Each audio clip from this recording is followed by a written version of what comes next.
রাসূল সাল্লাল্লাহু আলাইহি সাল্লাম বলেন, পৃথিবীর মানুষ ফাত্তাকু দুনিয়া ওয়াত্তাকুন নিসা, তোমরা দুনিয়া থেকে বেঁচে থাকো, তোমরা মহিলা থেকে বেঁচে থাকো। উসামা বিন যায়েদ রাদিয়াল্লাহু তাআলা আনহু বলেন, রাসূল সাল্লাল্লাহু আলাইহি সাল্লাম বলেছেন, মা তারাকতু বাদি ফিতনাতান আযারাল রিজাল মিনান নিসায়ে। মুহাম্মদ সাল্লাল্লাহু আলাইহি সাল্লাম বলেন, আমার জীবনে আমি ছাড়িনি কোনো বস্তু পৃথিবীতে যেটা পুরুষের জন্য বেশি বিপজ্জনক হতে পারে নারীদের চেয়ে।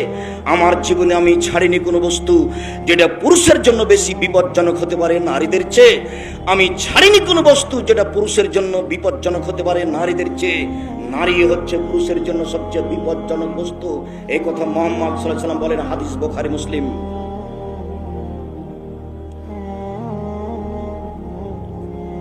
আবু হুরায়রা রাদিয়াল্লাহু তাআলা আনহু বলেন, আবু সাঈদ খুদরি রাদিয়াল্লাহু তাআলা আনহু বলেন, রাসূল সাল্লাল্লাহু আলাইহি সাল্লাম বললেন, ইয়া মাশারান নিসা, হে মহিলাদের দল, তোমরা শুনে রেখো, মা রাআইতু মিন নাকাসাত আকলিন ওয়া দীনিন আযহাবাল রুবির রাজুলিল হাজ মিন ইহদাকুন্না।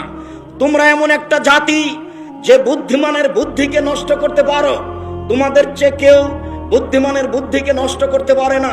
তোমরা এমন জাতি যে বুদ্ধিমানের বুদ্ধিকে নষ্ট করতে পারো, তোমরা এমন জাতি যে বুদ্ধিমানের বুদ্ধিকে নষ্ট করতে পারো।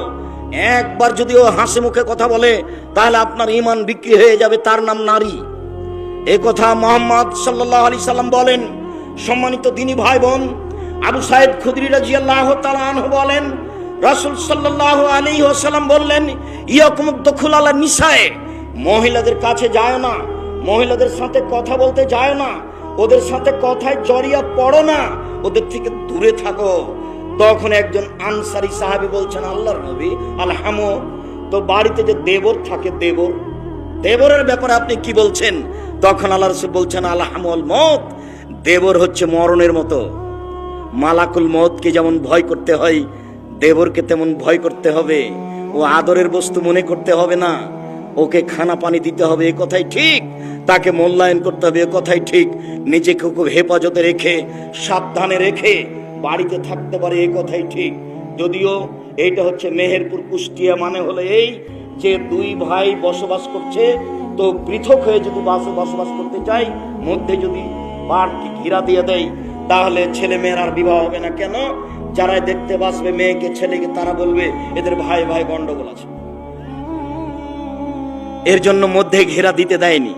অথচ মুহাম্মদ সাল্লাল্লাহু আলাইহি সাল্লামের নীতি, তার বাড়ি পৃথক হবে, তার বাড়ি পৃথক হবে, ঘিরা দিয়ে, এই কথাই ঠিক।